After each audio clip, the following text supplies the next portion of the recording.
A bold YouTube video title, a very bold YouTube video title. There's a lot of Gyarados fans out there. I mean, who doesn't love that giant sea serpent? And there's going to be a lot of people that already say that they don't. The fact that you get him shiny just for free kind of devalues the entire point of his shiny, which is a really sick one, which is unfortunate. But did Gyarados sort of ruin Pokemon? Am I going to watch a 45-minute video about Gyarados ruining Pokemon? Yes. Why? Because I know it's going to be a banger. It's made by Smith. And if you somehow haven't subscribed to them yet, you absolutely should. Let's freaking go. Dragon Gate? I have heard of the story of the tale of the Dragon Gate, but it's not one the Jedi would tell Tiny's you. myth of a huge arch at the top of a massive waterfall. Legend has it, That is any gorgeous. fish that jumps over it will be rewarded for their efforts and turned into a dragon. In Pokemon, this myth was the inspiration for Magikarp and Gyarados. And in Generation 1 as well, what a great idea for a Pokemon. Taking a Chinese myth of something weak becoming something very powerful, in theory, although it is very powerful. And more Although it can't really take advantage of that stab, you know, not many flying type moves or water type moves for it to really use its massive attack stat within Generation 1, 2, or 3. It even struggles with flying type moves like to this day. than just being a great piece of lore, this design style of a super weak Pokemon suddenly becoming a god of destruction is one of the most satisfying and iconic archetypes in the Pokemon franchise. And I mean, it feels good to have something really weak becomes really strong. You've got the Abra line. You've got, well, I mean, once you evolve your Abra into a Kadabra, it feels so much more satisfying to use. You've got Ralts, which is terrible. Curlier, which is awful. Do you know that Curlier has like a ridiculously low base stat total? I mean, just look at that absolutely abysmal 278. Usually the starters around their mid-evolution have like 400 and something. Usually mid-evolutions are around 400, early 400s to like late 300s. Doesn't even come close, but then as soon as you get that Gardevoir, feels so good. And then, of course, there's Feebas as well. There's Cosmog and Cosmoem. I like the idea of something being very weak to becoming very strong, but what's the problem with it didn't Gyarados, stop though? with Magikarp. What started with the legend of the Dragon's Gate has led to over a dozen Pokemon with similar design philosophies. In this video, A dozen? we'll be Okay. So I'm thinking one is going to be Abra. I'm thinking one is going to be Ralts. I'm thinking one is, obviously, if it's Feebas. Obviously, this is Cosmoem. What's going to be the other one? Something that starts very weak and becomes very strong. That's examining the tough. history of Pokemon's hidden dragon archetype throughout every Pokemon game. How did it start? What went wrong? And why does everything lead back to Gyarados? Generation 1. Red, blue, and yellow. Now, in order to understand where things went wrong, we need to start at the very beginning to see why Magikarp worked so well in the first place. Magikarp is introduced to the player in Pokemon Red and Blue on Route 3 in a Pokemon Center. A traveling salesman offers to sell you one, claiming it to be a great deal. Now, To be fair, yeah, it is a great deal. 500 Pokebucks, $5 for a straight up animal. I mean, listen, you go to the shop, you pay $5 for a goldfish. I think that's a freaking good deal. I mean, it's going to be a partner through thick and thin until it dies very, very quickly. I used to have goldfish that I went from like the circus and I got a goldfish to be its friend. The one I got from the circus died in the like immediately. And the one I got to be its friend lived for years and years and years. They really treat their goldfish badly at the circus. They really should stop doing that. unsuspecting player, this ends up being a total scam. Magikarp is not only terrible, but also plentiful, being the only possible catch from an old rod. But anyone outside of those brand new to the series knows that what you were just handed is a ticking time bomb. Magikarp is a weapon of potential mass destruction, and all you need to do to get it is reach level 20. And with that being just one level below that of the second gym leader, this may seem incredibly broken. Getting to level 20, however, is an incredibly hard task. It's tedious. Especially the early game, especially Generation 1 where there's no experience share. You have to do the switch battle style where you throw it in, then you throw it in another Pokemon. And to be fair, Magikarp doesn't exactly level up quickly. It feels like it takes years, especially since you're getting half the experience for every single Pokemon you knock out with a Pokemon that can't actually do anything at all. Because in Generation 1, there are no easy ways to level Pokemon up like an experience share. If you want to get Gyarados before Misty, all you can do is swap grind. This means placing Magikarp at the front of your party. There was an experience share in Pokemon Red, Blue, Yellow, but the mechanics of it were very strange. It was called the Experience All in the game, but it was bugged in a way where some experience could just be lost forever if Pokemon faints. So, like, you throw your Pokemon in, and if your Pokemon is in the battle and it knocks something out, it gets half the experience, and half of the experience is shared throughout the rest of the team. But if you have 3 Pokemon that you throw in, and 2 of them faints, then a lot of the experience just evaporates into the ether, and doesn't go anywhere. So it was kind of like a useless item that wasn't very good. Swapping to a teammate that can fight for it and share the experience. So even using the 2 rare candies available, swap grinding from level 5 to 18 is a monumental grind. But just like the carp at the bottom of the waterfall, the player is rewarded for their persistence. Because Gen 1 Gyarados in particular is an absolute monster. Not only does it have the 125 attack and great bulk that we're used to, it also benefits from Gen 1 only having a single special stat. So rather than there being individual stats for special attack and defense, Gen 1 Pokemon only have one stat that calculate both roles. And Gyarados was blessed by having its special stat be its modern-day special defense of 100 rather than its special attack, which is only 60. Oh my god, Gyarados' base stat total in Generation 1 is 580. That is ridiculous. That is as high as like the legendary birds. That is incredible. That is so much higher than like every other Pokemon you can get bar the legendaries and Dragonite. This effectively gives Gyarados a modern-day base stat of 580, which is on par with the legendary beasts and further trios. You've got the potential to get a legendary Pokemon before the second gym, but it's gonna take you like 2 hours. And there's actually even more to it as yeah, but then you can sweep the rest of the game. I mean, Bite's a normal type move. It takes advantage of that 125 attack, but you don't get much in the way of special. You know, to be fair, yes, in Generation 1 specifically, he can use water type moves pretty effectively because it has 100 base stat, 100 special attack stat instead of whatever it turned into later, like 80, 85, lower maybe. Why Gyarados doesn't feel broken in Generation 1. The first thing is that Gyarados' power is actually held back during the first few gyms. Starmie is no pushover, and Gyarados only edges it out with stats and neutral damage moves. Third gym is Electric, where it can't do anything, and it's really only against Erica, where you can teach it Ice Beam, where it starts to perform well in the gyms. And let's be honest, come on, who's teaching Ice Beam to a Gyarados that early on in the game? Who is grinding out the game corner so that you can get that? I don't believe that you can get it from the shop. I'm pretty sure that's Blizzard you can get from the shop. Who's grinding out Ice Beam so you can use it against Erica? When I played that, when I was a kid, because Blue was the first Pokemon game I ever played, I didn't even know it was there. I had no idea. I would walk around, I would click on things. I don't even think I could read properly. I didn't know that you could buy Pokeballs, and I thought that the only Pokeball you get in the entire game was in Viridian Forest, the one you pick up from the ground. And if you fail that, you have to restart the game so you could have another attempt to catch something. And believe me, I restarted a lot. So up until this point, all Gyarados really does is ensure a colossal stomping on every junior trainer. And yet there's still more that holds Gyarados back from feeling overpowered. There are a lot of Pokemon in Gen 1 that can do almost as good a job of Gyarados, but for a fraction of the cost. Nidoran is all but ready to roll the moment you catch it, and it hits max power in Nidoking at just level 16. You've also got Pokemon like Clefable, Wartortle, and Ivysaur that make the early game nearly as easy. And Whoa, Clefable is good in Generation 1? Hold on, I feel like this is information that's been kept under the chest, lock and key, buried in the ground for years. I didn't know Clefable was supposed to be good in this game. I thought it didn't get good until it got the fairy type. What about the rest of the game? Well, yeah, Gyarados crushes Erica, Koga, Sabrina, Blaine, and Giovanni. But despite this great performance, its high investment cost never goes away. You can technically acquire the Good and Super Rod after the third gym, but this only gives the player access to level 15 Magikarp. And that means that Gyarados is never free. So even waiting to postpone to the third or fourth gym is going to have its costs. And so overall, despite being the Pokemon that brings the highest total value to a playthrough, there's really no sense that Gyarados is overpowered in Generation 1. And you know, it's easy to clown on Gen 1 for having weird game design,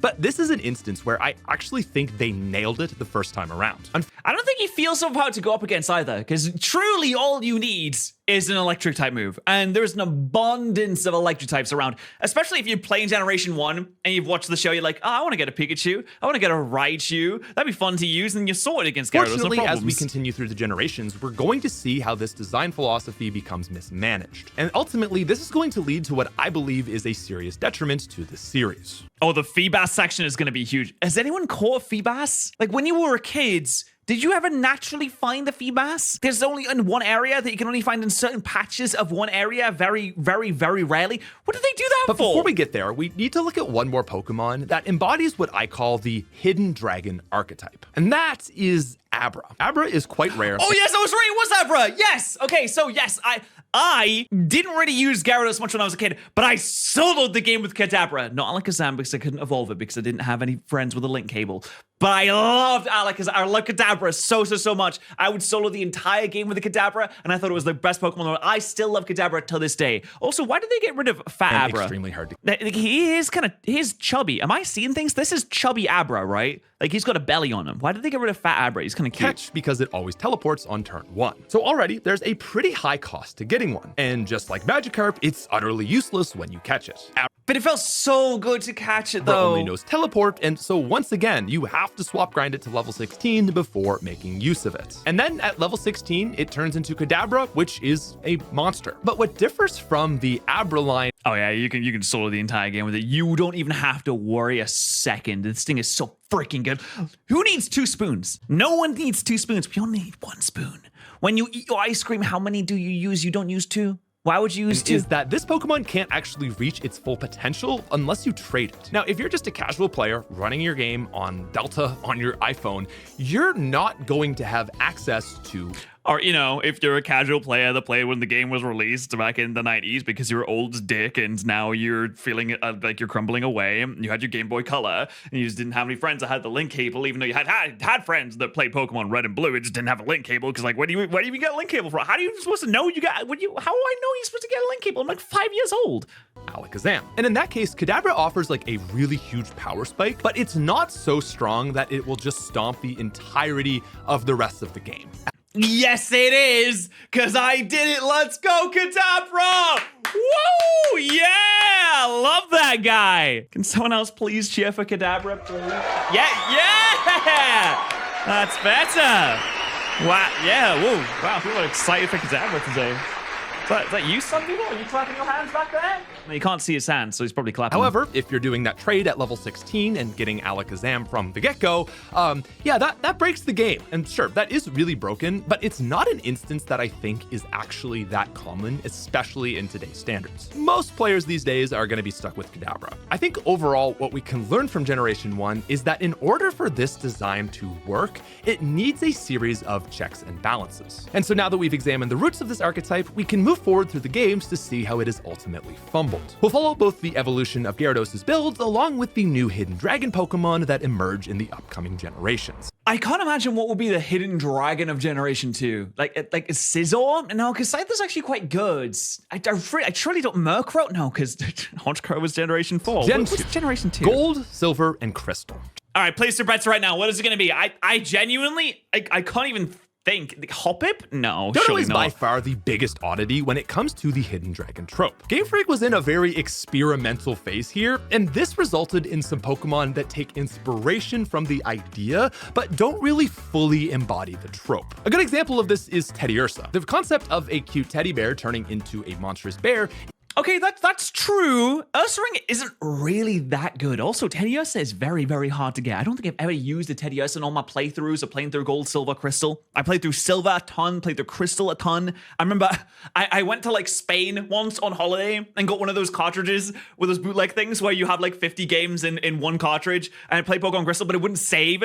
So I just had to continue from the beginning every single time. Quite reminiscent of the Magikarp line. It's not exactly a one-to-one, however, as Patterrz is by no means helpless. It's got great attack, and with tons of access to strong stab normal moves, it doesn't fully fit into the archetype. But it is cool to observe how single aspects of the trope made their way into new Gen 2 Pokemon. Another group of Pokemon that inadvertently take inspiration from this trope are the babies, specifically Elekid, Magby, and Smoochum. They'll start as small, seemingly helpless Pokemon that turn into great ones. But similar to Patterrz, these... I mean, great's a strong word. I do like these guys, but great's very strong. Also, there's Togepi that turns into Togetic, which is like a completely useless mon. I don't even know what Togetic is supposed to be able to do. Pokemon all start out pretty strong. Being babies, they also just have their own identity already. So if we're gonna zone in a bit, there's really only 2 Pokemon we need to look at. The first is actually Phanpy. Also available in Crystal Mornings, Phanpy is both an early catch and really bad performer. Its high stat is 8 gorgeous. And look at the little baby. Point of evolution at 25, its only attacking move is Tackle. To make Oh, it doesn't even get rollout until level 33. Ugh, that's really Matters bad. worse, it can't even learn the ground TM dig, meaning its only available stab move is the 20 power Mudslap TM. Why did they do this? Why did they do this? They make all these new Pokemon and then you come to make the movesets and they just throw up. They projectile vomit all over the computer screen and call it a day. While it can actually at least do something, Phanpy is pretty awful. But if you've ever managed to evolve it into Donphan, you might also know that it's worth the grind. Donphan has 90 HP and 120 in both defense and attack. You know, I put my hands up. I put my hands up, folks. I'm gonna be honest. I've never actually used Phanpy until it evolved into Donphan. Not once. Even though I thought it was sick, I thought it was really cool in like the first Mewtwo movie when they had the battle. I was like, oh, that's a cool Pokemon. Never used it. Not even once. Like this thing. In my playthroughs of the games when I was a child, obviously since then I've used it. I don't want anyone pointing to a then we fight when I had a Donphan and be like, oh, you're a liar. It has higher base stats than Golem while also removing 2 of its 4 times weaknesses. Now it doesn't have a great learn set, but if you just give it rollout and strength, it's going to do really well for Gen 2 standards. And once you give it the Earthquake TM from Victory Road, this thing really is a monster. And what's really funny is that despite all this, I'm not actually sure if Phanpy was inspired by Magikarp. Like, it checks nearly every box, but I think they just wanted a lot of cute Pokemon. Like, I really thought that Game Freak saw like a massive marketing opportunity with all the little cutesy animals that they had, and they were like, we're gonna make some babies, boys. So they made the babies, and they were like, why don't we make some more babies that aren't babies, but they still kind of look like babies so we can market them as plushies? And they did, and you know what? I love it. I love Phanpy so much. if you look at Gen 2 learn sets, this doesn't feel far off from many other Pokemon. To me, it almost feels like Donphan was an unintentional hidden dragon. I should also mention that Swinub and Piloswine feel like a similar case, but because it's even less intentional and they show up so late, I don't even want to consider giving them the status. Now, what's crazy is there's a Gen 2 Pokemon that literally just copied Magikarp. Okay, check this out. Wait, which one? 30 points in every stat. Okay. The problem with Sunkern is that no matter how much effort you go through, Sunflora will never, ever, ever be good.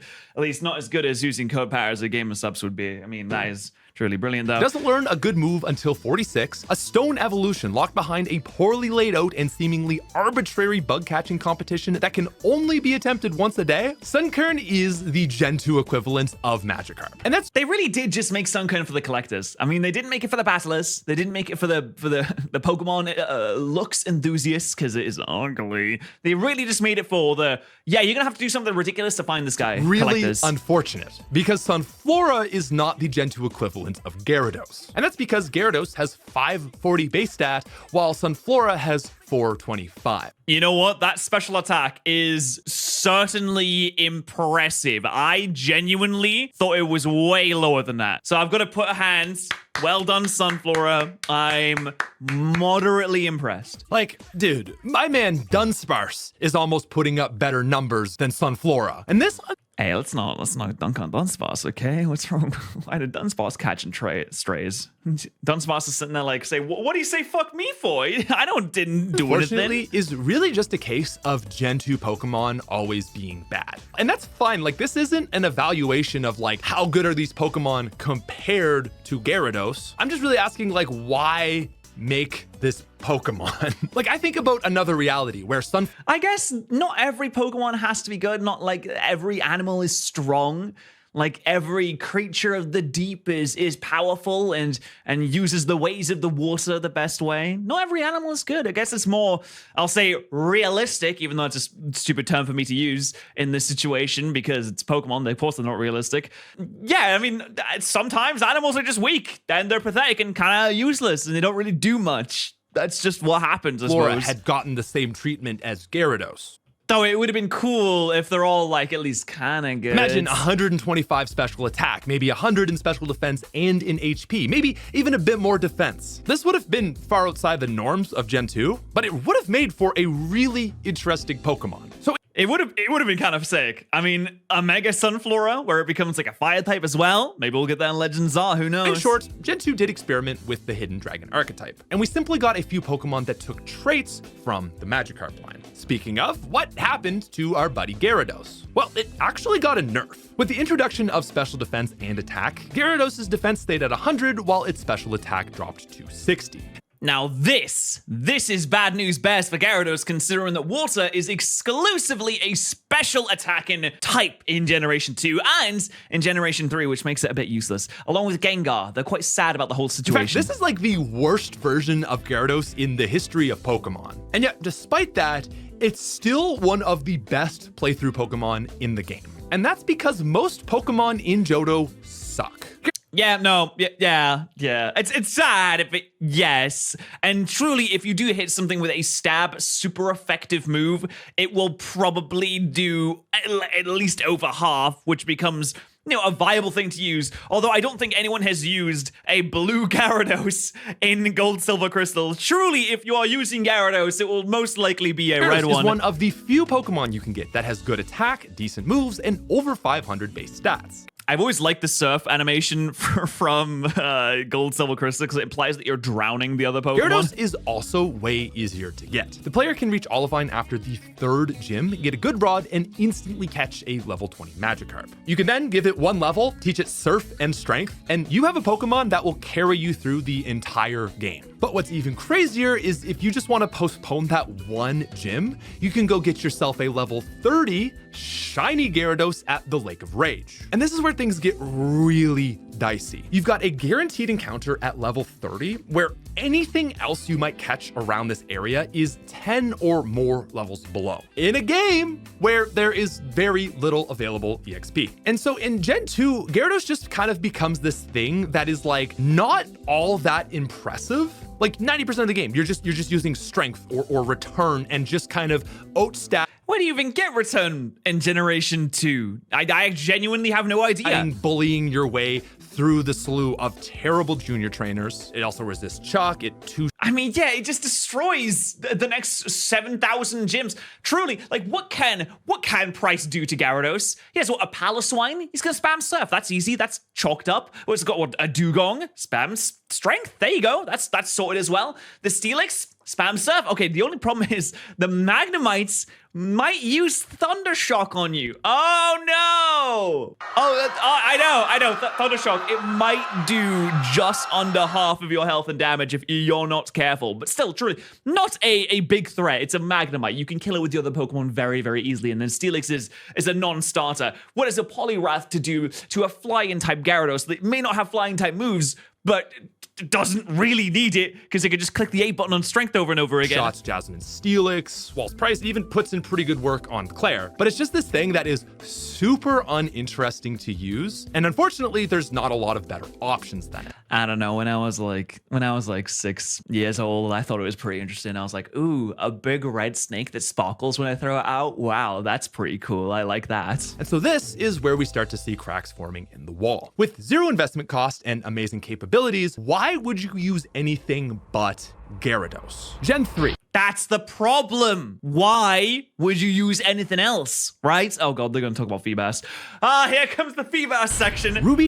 Is this like the longest? This looks like the longest like section of the video too. Sorry, spoiler. Sorry, I put my hands up. Spoilers. Sapphire and Emerald. While Gen 2 gave us some unconventional experiments, in Gen 3 we're delivered a huge refinement of the archetype, because Hoenn actually gives us 3 unique takes on the Hidden Dragon. First though, it's worth noting that while pseudo-legendaries already share a lot in common with these Pokemon, Beldum took a particularly high level of inspiration. Oh, Beldum, that's right, because it is the pseudo-legendary. They have 2 pseudo-legendaries in this generation, which is like cool and interesting and fun and different. Because it only knows the move Takedown, Beldum feels particularly reminiscent of Magikarp. But the 2 things that really differentiate pseudos from what we're looking at today are a more linear power slope along with a super light evolution. And the first Pokemon that fully embodies the Hidden Dragon trope is, of course, Feebas. Milotic is Pokemon's most literal translation of Gyarados. And you can even see that. It is just another Gyarados. It even has the same base stat total, has the same speed, has special defense instead of attack, which was,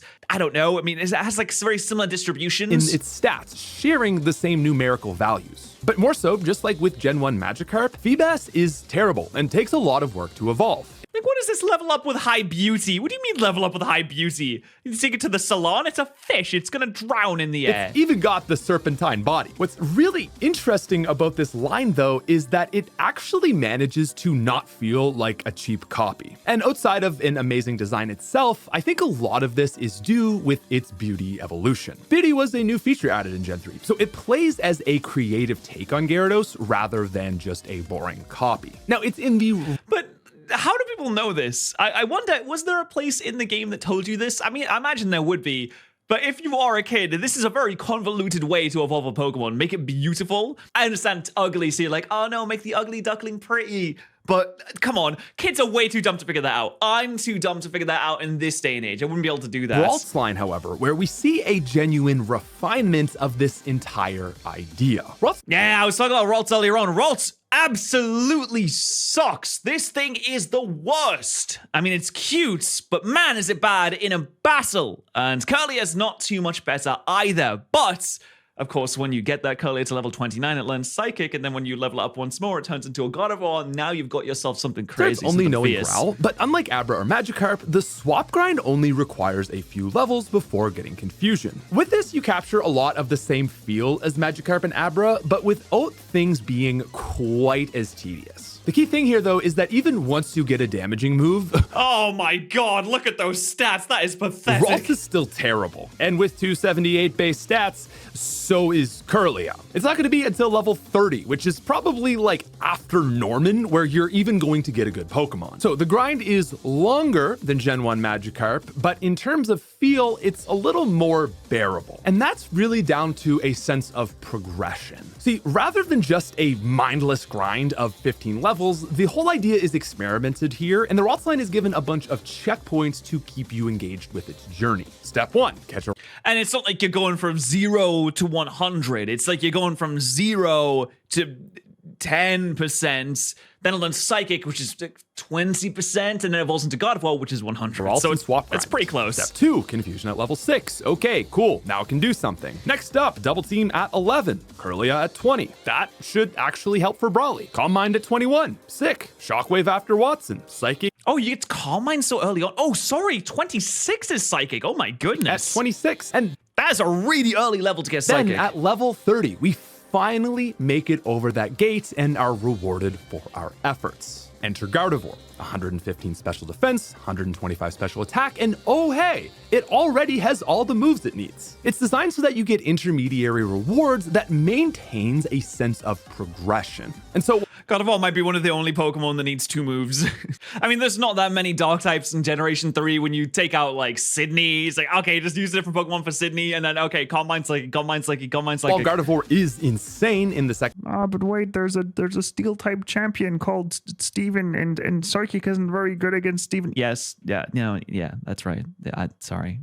second half of Hoenn, its power feels justified knowing how much work it took to get. And this design is really a big part of why it's such a fan favorite. Any Pokemon can be strong, but it seems to be oftentimes that the ones that have a journey are the ones that leave the biggest lasting impact. Now, Slackoth is our third hidden dragon, and This is so sad. It's so sad what they did. I think they should just like reduce the stats of Slacking and give it just like a neutral ability. Make Slacking usable. Make Slacking good, the most at least. creative deviation of the three. Slackoth comes super early, and its only contribution is utility in Encore and Yawn. It's not complete dead weight, but it requires a lot of babying until you get it to 18. I mean, he is baby. Just look at him. That creature is baby. Vigoroth is a significant improvement, but with 18 levels to go, it's not exactly a top contributor. And so the way this line starts is it's feeling like a linear progression curve, and then you get Slacking, which of course gives you that power spike that still feels very much like Hidden Dragon. Same base stats as Kyogre. Oh my god, 160. This is insane. Groudon, even with the Truon ability, it feels pretty good. Now, in terms of feel, Slacking doesn't...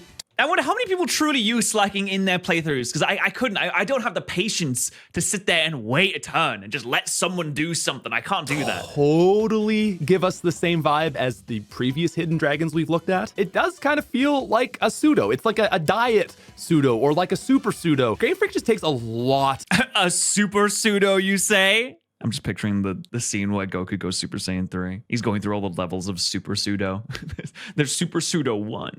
of creative liberties with this design, but I do very much think that it follows in a pretty big sense the hidden dragon archetype. And it's cool, you know, you don't have to just make everything Gyarados. Like, this is a creative take on a past design. Playing with old ideas and making them into something new is awesome, and so it's great that Slacking feels so different. So with these 3 designs, we see a low, medium, and high risk take on the hidden dragon. Now, in a vacuum, Gen 3 Gyarados manages to be fairly balanced. Yeah, Gen 3 Gyarados is tough because, again, it still has that physical special split problem. Like, when Generation 4 truly comes into its own, Gen 3 Gyarados is the kind of Pokemon that you think looks really, really good, and when you use it, it just isn't super satisfying to use. Early, you can see it evolved by the 3rd gym, but it will have a terrible performance. The 4th gym is fire, but because Gyarados has no water moves, it's basically just a firewall. So it's... And even when it gets water type moves, it still can't use them very effectively. Also, the back sprite for Gyarados in Generation 3 just looks a little bit like a bendy straw. Really not good until the second half of the game, where, you know, there's a lot of other good Pokemon in the second half of the game. Actually, big thing to note here is that this is the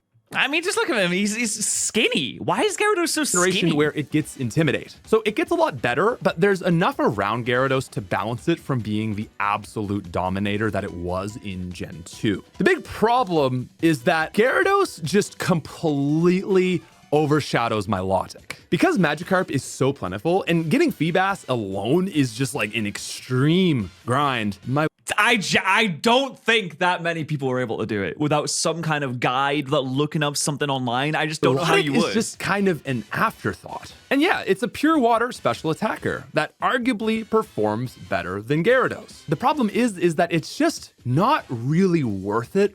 No one knows how to for get the it. effort you have to pay. And so unfortunately, this kind of results in another crack in the design. Now, as we're going to see from now on, time and time again, we have this Gen 1 Pokemon overshadowing Pokemon from the new region. And you know, it makes me wonder, what if Game Freak had actually swapped locations of the two? What if they had made Feebas the super common Pokemon that's... I guess that's what they should have done. But also, I don't think people are trying so hard in order to get a Magikarp in that area. Really, just the entire idea that you have one exclusive area in the game in order to find this Pokemon, and then they have one exclusive spot in the area that you have to surf in, and then have a really small chance of then subsequently finding it, is just a ridiculous idea to begin with. But of course, you know, once you put in that huge beauty grind, you get Milotic. I think that would have made Gen 3 feel really special.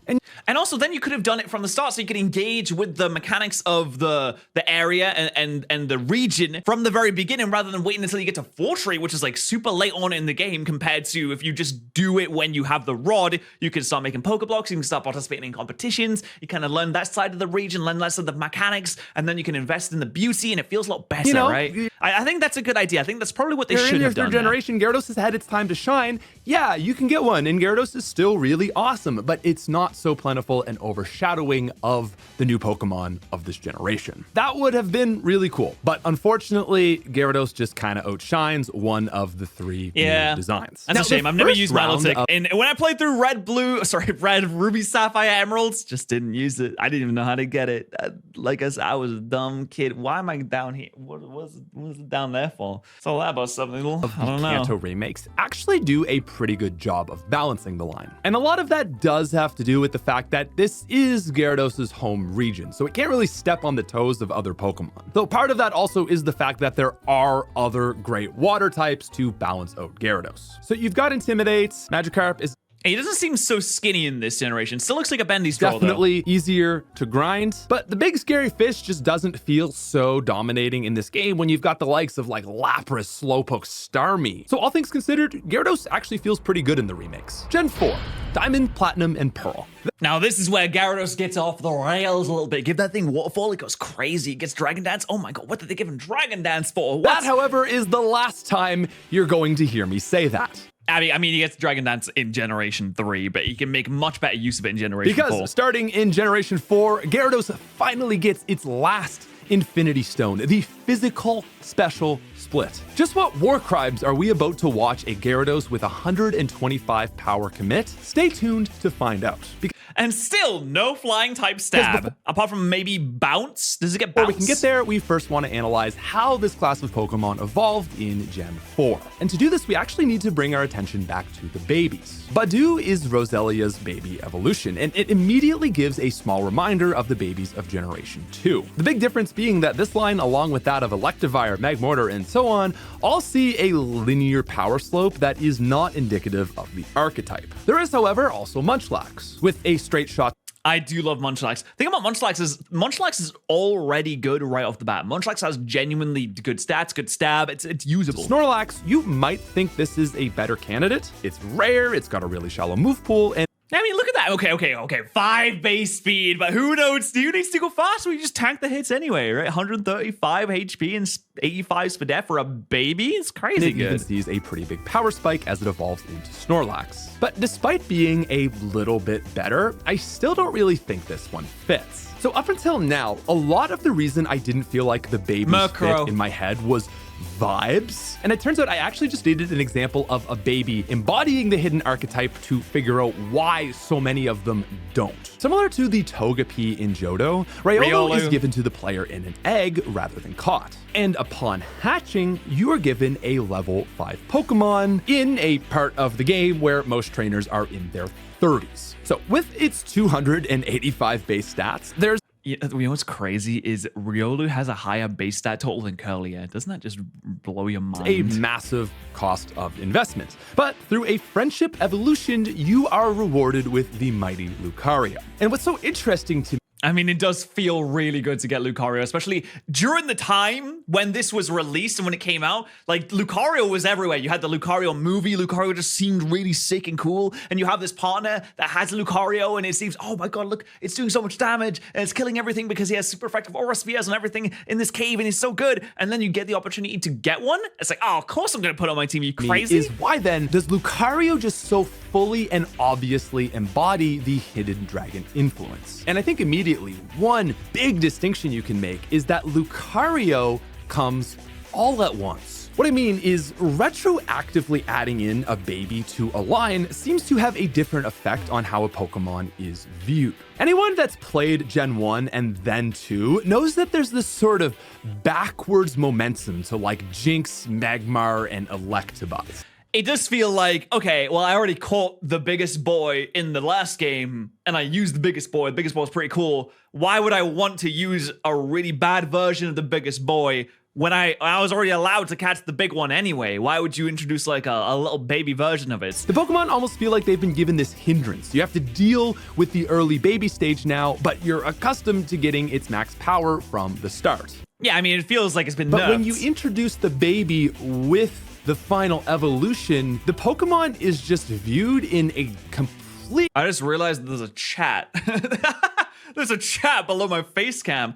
That's really... How long is that been there? That's really funny. I think that's for a stream that I have scheduled. So let me just turn that off. Sorry, I don't know how long that's been there. It's really funny. Completely different context. It's just like, yeah, that's Riolu. He's our guy. He evolves into Lucario. We love him for evolving into Lucario. Whereas with Smoochum, you're like, I would have kind of just preferred a Jinx from the start. But that alone is not the only thing. And I think power also plays into it. Because there was actually one baby line that was introduced all at once in Gen 2. Togepi is one of only 3 babies that were not retroactively added to the game. And I think if Togetic had been quite good, it easily would have achieved this. The problem is that And oh my god, Togetic is not good. It is not even close. Why did they make this Pokemon? Goodness me, this thing sucks. Togetic is really bad. And so then you almost have this like reverse effect where anyone that was playing Gen 2 as a kid was thinking they're doing the Magikarp thing.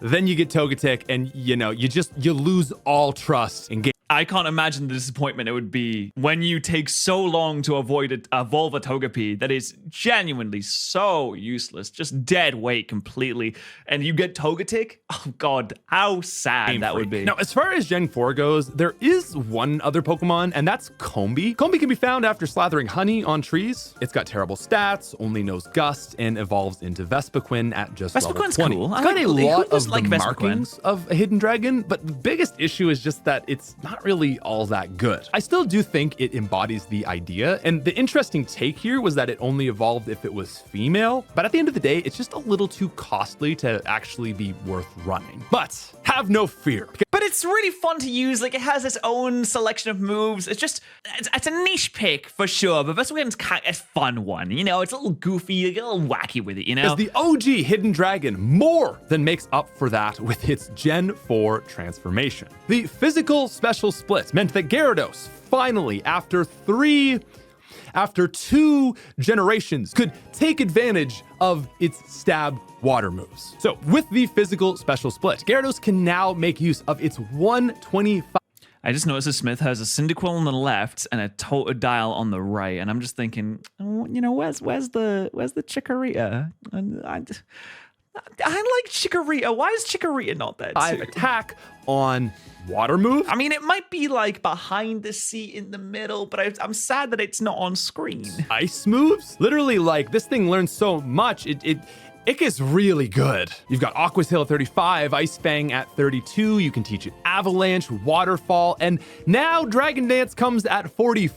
I mean, you get Bite, so you don't get Crunch for whatever reason in this game. Gyarados is so strong in this generation that it can actually sweep the entire Elite Four. All of this for a Pokemon that can be caught before the first gym, or just wait a little bit longer and you can get it for free. This, ladies and gentlemen, is Gyarados to its full power. The problem is that now, without any investment cost, Gyarados is basically just a free no-brainer. And what sucks about this is there's not a lot of Pokemon. Oh my god, that was in the sun as well. Jesus, so Houndoom did not stand a chance. That can't compete with it. And this is something you really see in the Gen 2 remakes, Heart Gold and Soul Silver.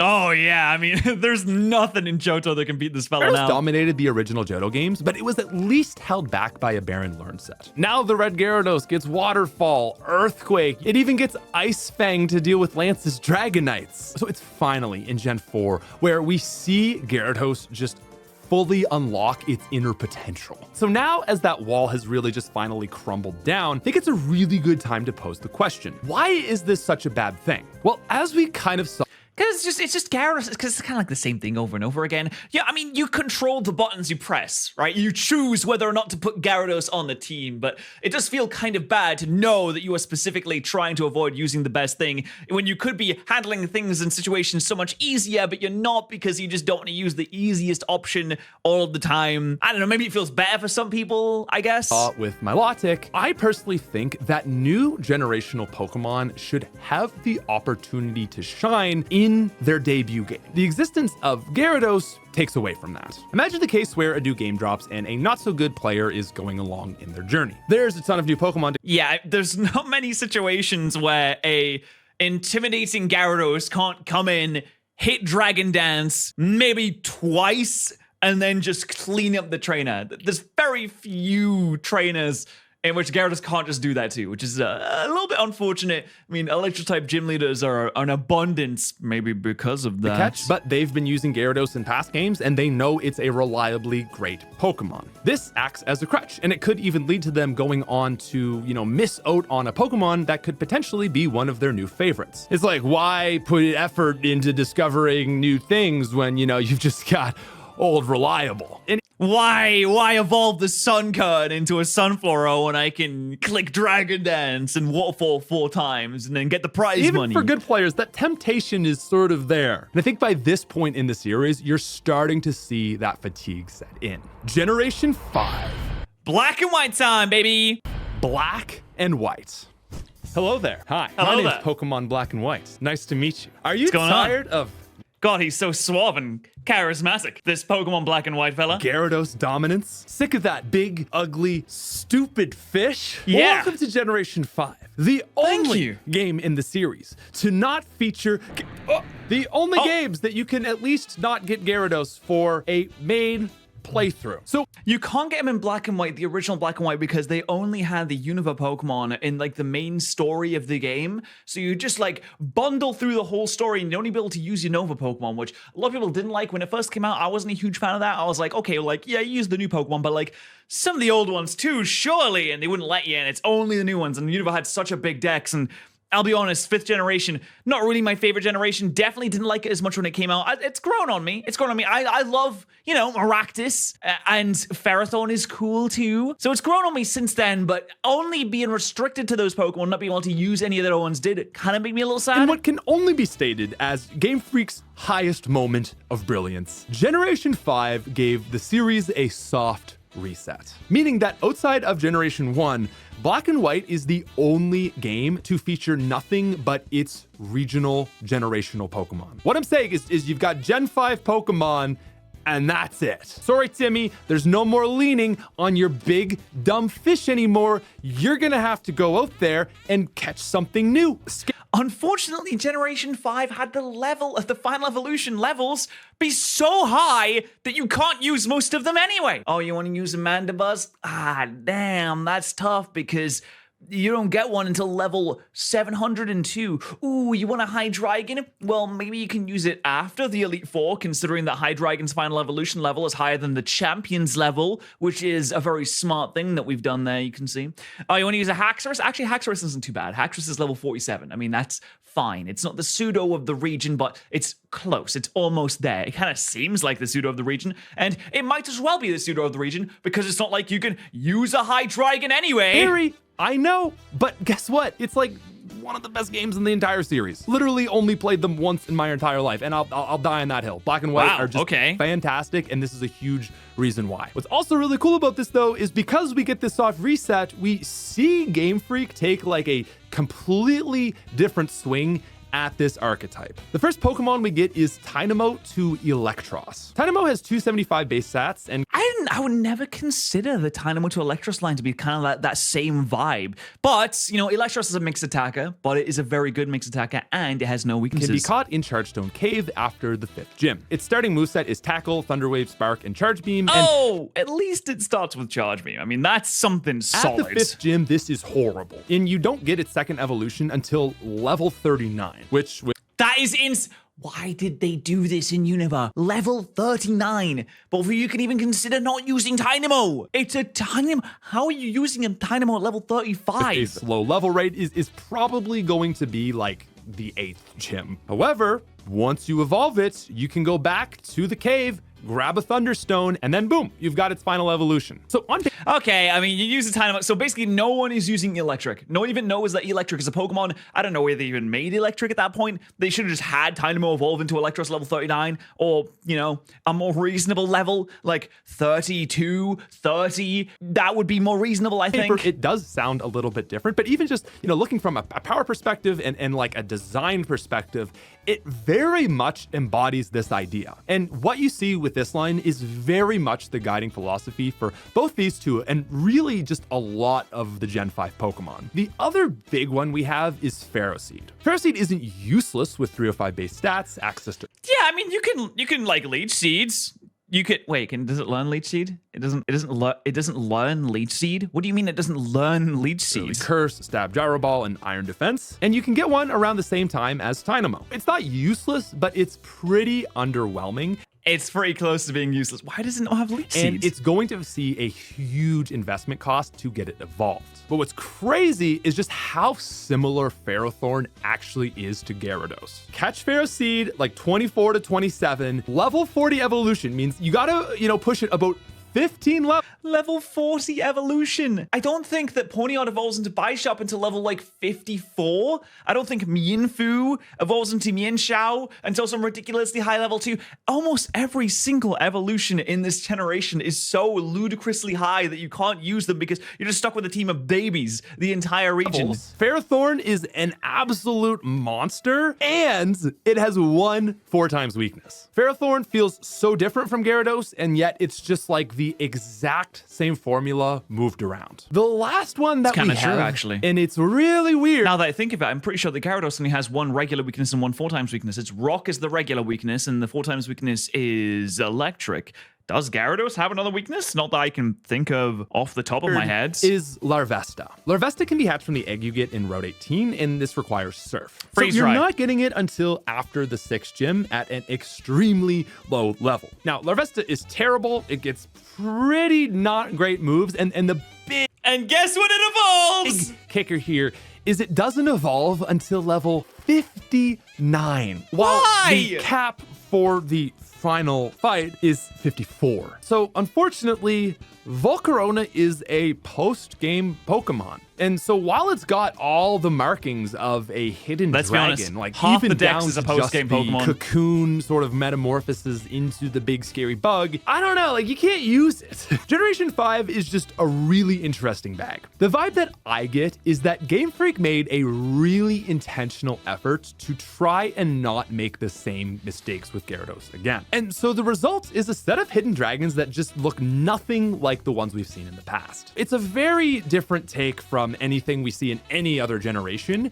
but And oh boy, are they hidden. They're hidden behind hours and hours and hours of grinding too. all these Pokemon have great reputations, and I think that tells us that they did a good job here. I think Volcarona probably would have benefited from being like a level 50 evolution. Overall though, Or even like level 45, so you can use it. Maybe level 42. I mean, you're stuck with a Larvesta. I mean, come Black on. and White is a win. Black and White 2, however, Well, Black and White 2 is so much better for it. You can catch Volcarona pretty much after the World Tournament area. You can go into a cave and you can catch Volcarona. It's really hard to catch, but you can catch it. So you can, if you find it and you go down there and you can manage to catch it and use it in a team, it feels good. Obviously, you can catch the Braviary, you can catch Mandibuzz. That's separate as well. You can get a shiny Haxorus. I don't know if that's post-game. I can't remember if it's post-game or not. They reintroduce a lot of the other older Pokemon as well, which is nice. You know, I think there's a lot that Black and White 2 does right here. is hugely different. Because you can catch an under-leveled evolved Volcarona static encounter at 35 in the Relic Castle. This is just after the 5th gym, and if you think back, you'll notice this is pretty much the same thing they did in Gen 2 with the static Gyarados. Now, it's definitely nice to be able to use Volcarona, but personally, I don't think this is the best fix for the previous misstep. Instead of not having it at all, they just give it to us for free. I mean, it's pretty hard to catch, to be fair. Volcarona is not an easy one to get. Ultimately, that just takes away from how much you can appreciate the Pokemon. You know what's really cool, though, is that even in Black and White 2, there's no Gyarados. And so maybe it wasn't a perfect generation, but what I love about Unova is just how much room both of the games have to breathe. Black and White forces you to experiment. What I really love about Unova is how few Gyaradoses there are in Unova. There's just not many Gyaradoses there, and it really makes the region feel fresh and fun and exciting. There's just no Gyarados with here. all these new Pokemon. And then Black and White 2 really did a good job of handpicking the Pokemon to return from past generations. And you can see that by just scrolling through a Nuzlocke tier list. It's a very fun, sort of curated group of a lot of awesome Pokemon from Gens 1 all the way through to 5. Pokemon that you see every time at the top of tier list aren't here, and it makes it feel so fresh.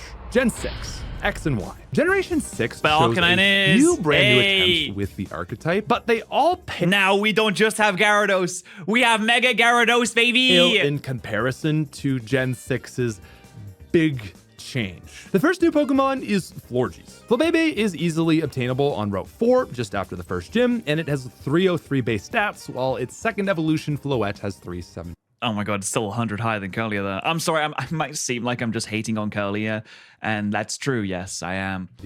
These are a bit high for the design, but because Florges has a large jump up to 552, we can see how this line very much embodies the idea. Now, it evolves with a stone, but the final evolution gets no moves, so you have to level whatever ones you want, which I mean, you could like relearn moves at the very least, which you definitely will need to do. you could say is like the investment cost to this line. It's a great design, but as far as Hidden Dragon goes, there's nothing super special here. Now, at first glance, Malamar is another Pokemon you might want to play. Malamar? Inkay has 288 base stats, while Malamar Malamar's is not that high good. 400s. Yeah, I mean, it's even distribution throughout all the stats, which makes it not very good And more individually in any importantly, stat. this line really looks like Contrary it is wants amazing, to be though. a hidden dragon. The reason I wouldn't classify it as one, though, is that Inkay has great moves that help it, while Malamar ends up being kind of mediocre. Now, Dragalge is exclusive to Y, with Skrelp having 320 base stats and then evolving into 494. And so this is one that I would say is actually taking a lot of inspiration from the Gen 5 idea, but it's again just like not that strong, so it doesn't really stand out. And that's because of the thing. Well, I mean, they have adaptability, or is that hidden ability? That might actually be the hidden ability. I just know I love Dragalge with adaptability. It's so good. The Generation 6 is more defined by improving existing things that worked right than actually adding new things in. What I'm talking about are, of course, Mega Evolutions. And what's so interesting about the introduction... The thing that is kind of sad about Mega Evolutions is there's not very many Gen 6 Mega Evolutions, even though it's the region that it was introduced in. They didn't do like a Mega Florges. They didn't do a Mega Evolution of any of the starters unless you count like Ash Greninja, and that didn't come until Generation 7 anyway. I really think they, instead of doing the Kanto Mega Evolutions, I mean, I know it's nostalgia bait, or at least alongside the Kanto Mega Evolutions, they should have had Mega Evolutions for your actual starter Pokemon too, so you just don't just kind of disregard them and think, oh, well, yeah, why would I use my actual starter if I have a Mega Evolution that I could use instead, or I guess alongside it. It really just kind of push all the new Pokemon by the wayside, because there's no Mega Trevenant, there's no Mega Clawitzer, there's no Mega Talonflame. Thank God, that would have been an absolute menace. I mean, there is Aegislash that's really, really good, but there's nothing that uses the new mechanic that they just introduced. And I don't know, do you think that it would be a good idea to do that? Sorry for pausing on this face, man. Of Mega Evolutions is that we actually see a lot of the main hidden dragons get Megas. You've got Mega Lucario, Alakazam, Gardevoir, and even Gyarados seeing power upgrades. Unfortunately for X and Y, there's a really big problem that just kind of overshadows like anything else we can talk about. And that is all because you are given a Mega Lucario as part of a story narrative just after the 3rd gym. Yeah, and you get given the Mega Stone for your Kanto starter, like, before the end of the game. I mean, it's not really, like, super fast. It's after the 7th gym, but, I mean, that just kind of rolls. Is a really good Pokemon that is given to the player with no cost whatsoever.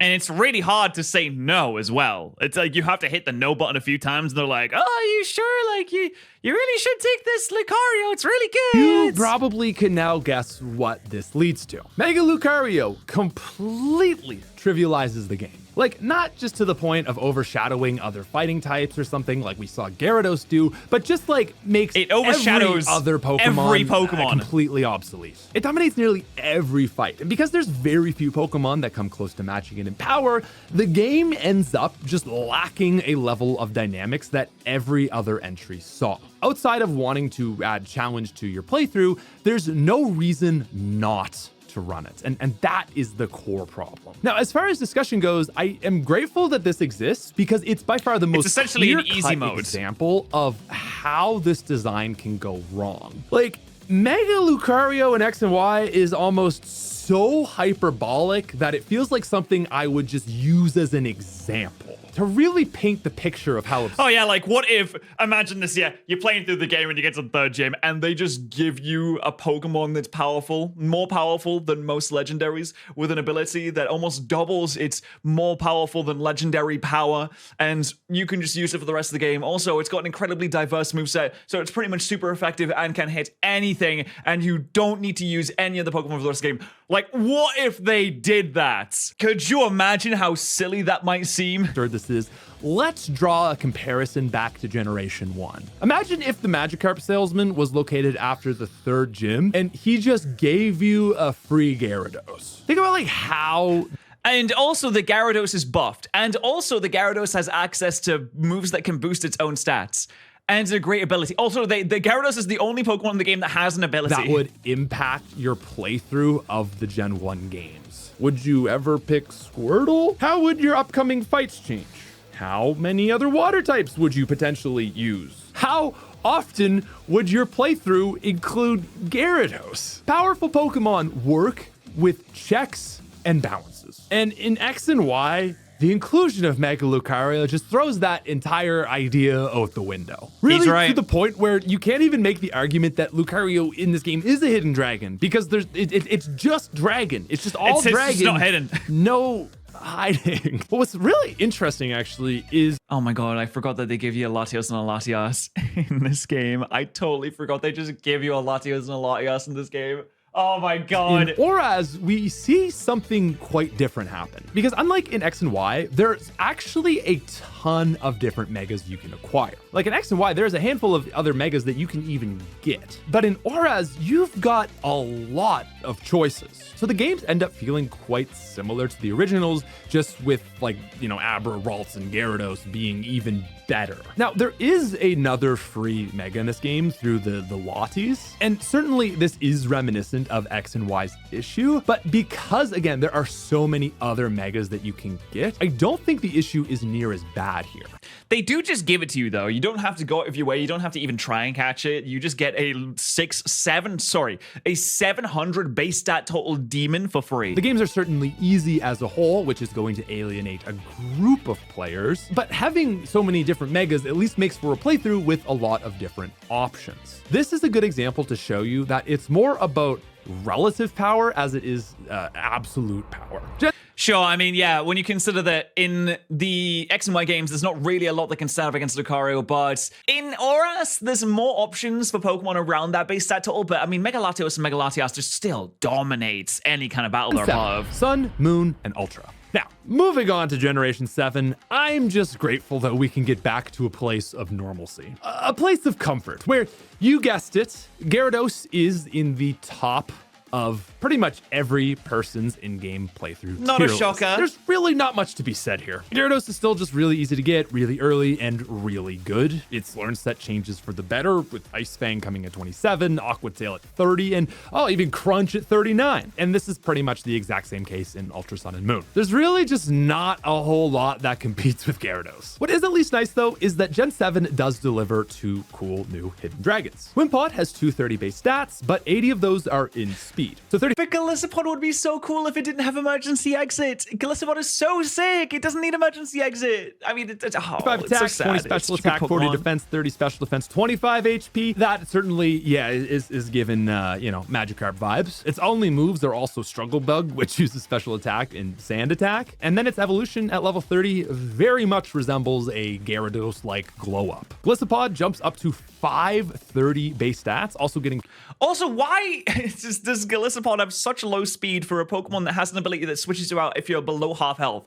For the most part, you're not even going to be attacking at all because it's just too busy switching out the entire time. First impression with Sucker Punch just 1 level. The first impression is obviously the best move it has, and it's very, very important, but it only works on the first turn. So you can use first impression, get hit, and then you'll probably get hit again before you can attack again. Later. Now, Galissapod isn't amazing with water bug typing, but it's very much giving, Gyarados. The truly interesting thing of Gen 7 to talk about is Cosmog. This is the first time ever that we see a legendary embody the hidden dragon archetype. And what's so especially cool about this is that it's actually used as a storyline device rather than a gameplay one. So from the very... It is cool that you have this thing throughout the entire game, and then eventually it's like, oh my god, the real power was with us the whole time. Start to the end, Lily has her Cosmog around with her, only to later find out that it's actually, in fact, the first stage of a full power legendary. And what I really love about this is that it gives a larger sense of connectedness to that legendary that we can then go on to catch. What? Yeah, because it's Nebby, right? I mean, it's been with you the whole time. Lunala or Solgaleo, there's a deeper connection to this legendary compared to a lot of the other ones through past games. I mean, if you think about the other legendaries, they just kind of appear. It's like, oh yeah, you wake up Groudon, cool, but he doesn't really interact with you and he just leaves, and it's like, oh no, you can catch him now. Xerneas and Yveltal, same thing. Dialga Palkia just mysteriously appears and it's like, oh, save him from Cyrus. Okay, you can catch him now, that's great. The legendary's showing up at the very end of the game. You toss out your HM Slave or your Flyer, tack it on, and then it's like this new, really too strong thing, and it just feels weird. And so it's really cool to see Game Freak actually implement this idea that they've been doing for years into the story. I think it's a really creative step for them, and it just makes Sun and Moon way better because of it. Now, looking at Gyarados from the perspective of Let's Go Eevee and Pikachu shows us a pretty interesting progression. As Gyarados' home region is home to 2 remakes, it gives us a great look at how the design has changed. And obviously that is in a favorable direction. Magikarp only needs to sit in the party to evolve while it gets to soak in the glory of its Gen 4 onward state. It's a really solid Pokemon. So good in Let's Go Pikachu as well. Like, it's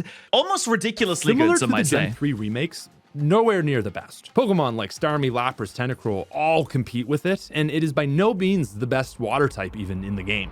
I mean, I don't know. Put me hands up. As long as I can click Dragon Dance, I'm still winning. Sword and Shield. Generation 8 shows the series getting back to basics. The first Pokemon that slightly resembles the Hidden Dragon is Applin. Thank God. Its final evolution isn't that great, though, until Hydrapple, which is a fantastic Pokemon. I love Hydrapple so much. When I was making this script, I realized, like, oh, there's actually a Pokemon that is like a literal Hidden Dragon. That's Applin. I'm really glad to see that the literal Hidden Dragon also is a Hidden Dragon in terms of like gameplay design.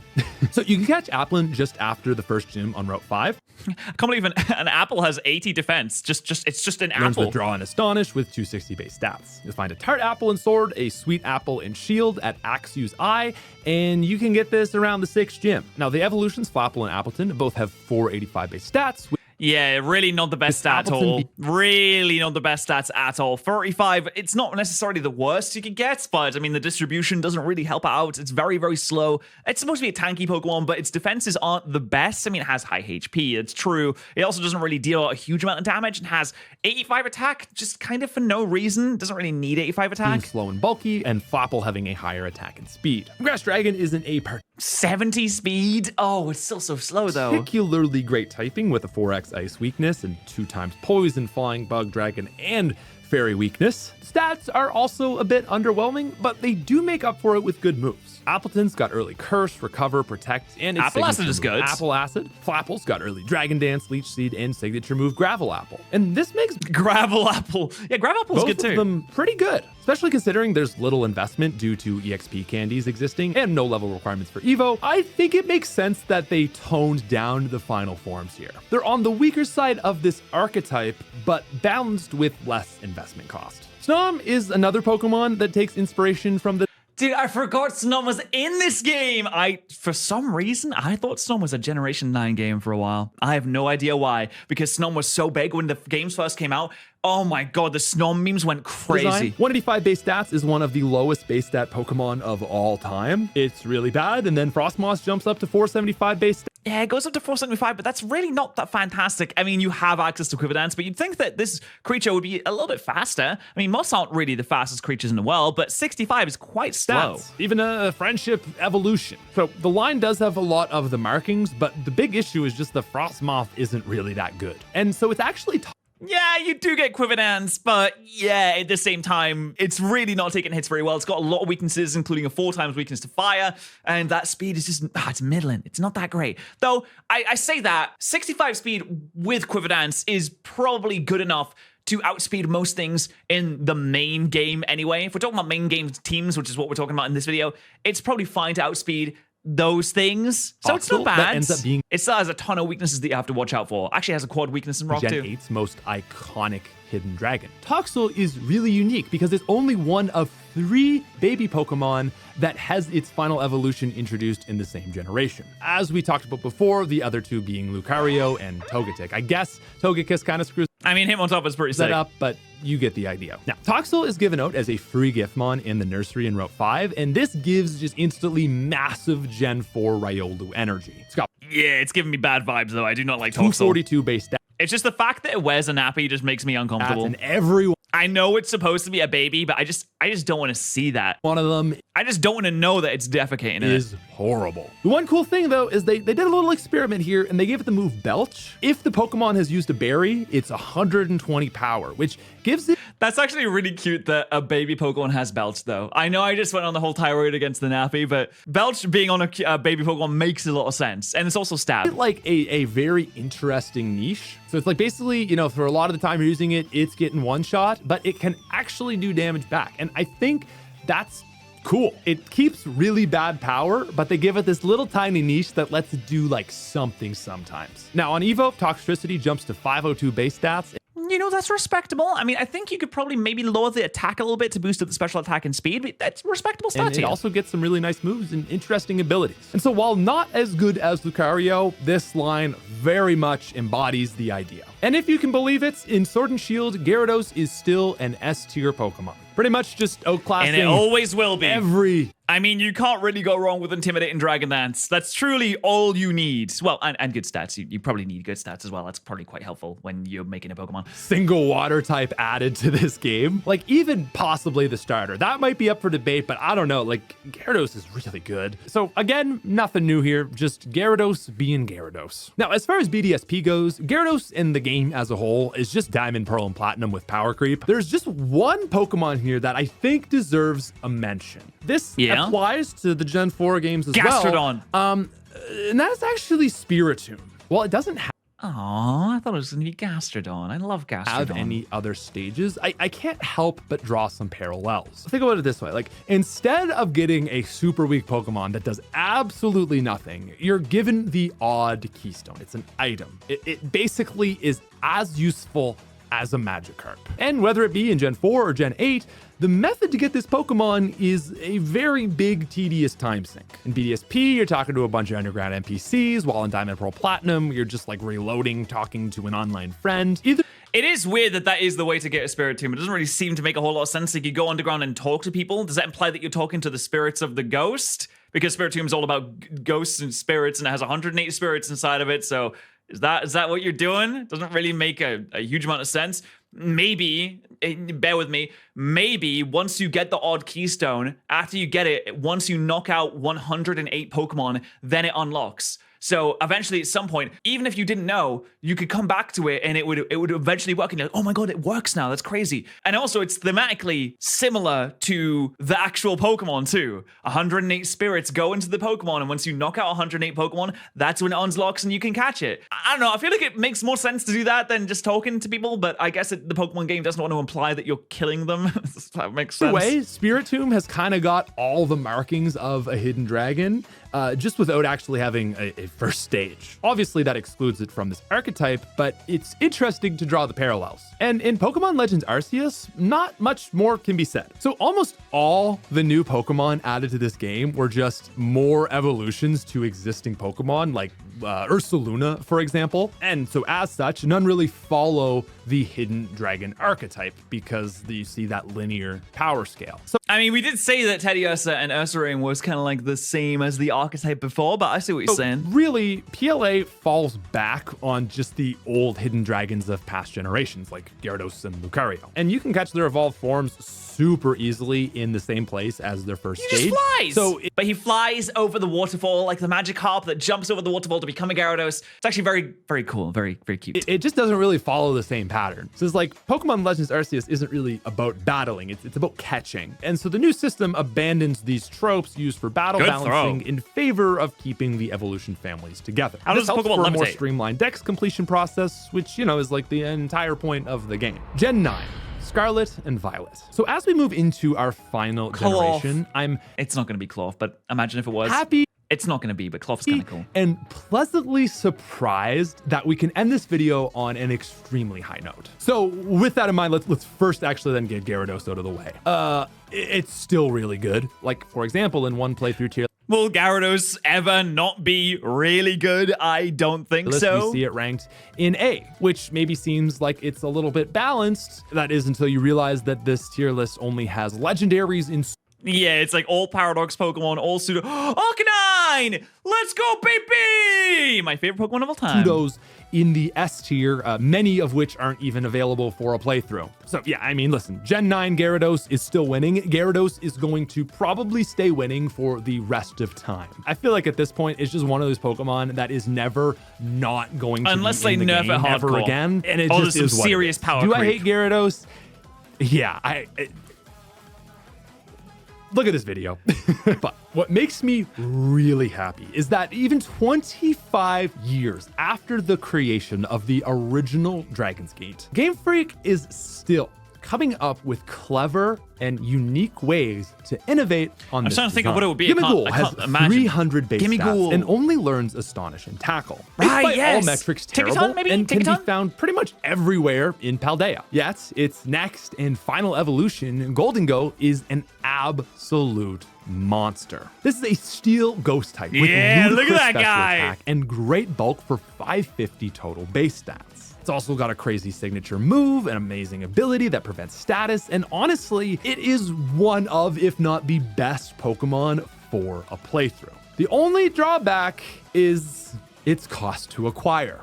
Does that maybe sound like anyone we've looked at in the Yeah, I mean, its cost to acquire is actually a lot of money. past? In a stroke, that is just straight out of Gen 1. Evolving Gimmighoul requires the acquisition of 999 Gimmighoul coins. You can find Gimmighoul coins hidden all around Wait, you have to get 999? I thought you had to get like on the 100. map, but the main way to get them is defeating Gimmighoul static encounters. They respawn in a small chance each day, so waiting for them can take forever. It is You have to get 900. No, you can't. 999? Level up with 999. 999? Is there a way to get them easier? Defeat or catch a wild chest swarm Gimmighoul yields 10 to 777. Okay. You know what? Fair enough. That's actually fine, since you can get up to 777 just from one. I actually get it now. I get it. That's fine. a long, tedious process, and yet, for those dedicated enough, they are rewarded with an absolute powerhouse. And perhaps, maybe the best thing of all with this design. It really seems that Game Freak is perhaps more aware of the Hidden Dragon archetype than some generations might lead us to believe. Because Golden Go is not just another new Hidden Dragon, it was actually the 1000th Pokemon added to the series. Golden Go fits the original design to a T, and it just feels so good to see that return to an archetype that has been such a fan favorite throughout the generations. And I think that really goes to show you that the Hidden Dragon archetype is one of Pokemon's best designs ever. It not And the only Hidden rewards Dragon the player was in for you the raising whole something time. useless, but it encourages you to play the game with an open mind. And I think at its core, that is just a massively defining aspect of Pokemon. And so whether that be Golden Go, Gardevoir, or the original Gyarados, it shows us that the I guess this archetype is being rewarded through great effort. At least, not really through great effort sometimes with the Lucario, but through great effort with the Gimmighoul, definitely. highly powerful tools work best when there's a series of checks and balances. And I think that is a really big reason why legendaries don't always work so well, which is a discussion that we're gonna have in another video very soon. We're gonna do a Why Legendaries Ruin Pokemon video. Let's go! If you want to watch that, go and subscribe to Smith Plays Pokemon. Go and subscribe so you can watch that video. It's gonna be really good. Please subscribe to Smith Plays Pokemon. You just hit 200k. What about 300k? What if he was at 300k? That would be sick too. I mean, you can subscribe here if you want to as well.